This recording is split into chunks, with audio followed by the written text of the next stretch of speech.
Hello, I'm Natasha. I am 24 and I both live and work in Encore as communications officer.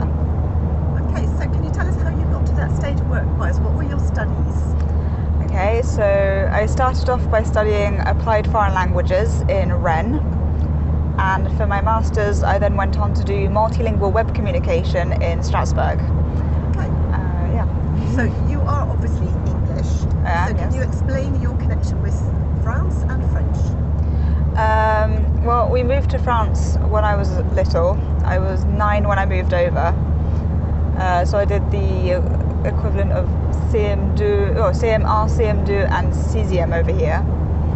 Okay. Can you remember what that was like? What were your feelings or your thoughts when you came over as a 9-year-old? Well, it was slightly scary because I didn't speak French at the time. I spoke very basic French, so I could say my name, but that was about it. So how did you learn French then? Well, through integration.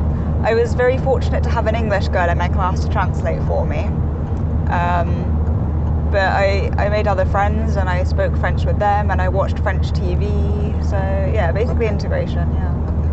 And then you went back to the UK for several years, didn't you? I did, yes. At what point did you come back to France in that case? I came back to France for university because, mostly because of the cost of university in the UK. And partly because I wanted to study languages anyway, so why not study it abroad? Okay, and you've obviously decided to stay and work in France as opposed to go back to the UK. Why is that? Yes. I really love the French culture, especially in Brittany. It's very friendly, very open. I love the people and, obviously the food. So yeah, I just love culture over here. Okay, so you're very much at home here.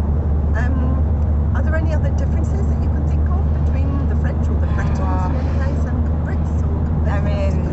I mean, there'll be tons, but I can't think of anything off the top of my head. Do you remember much about learning French?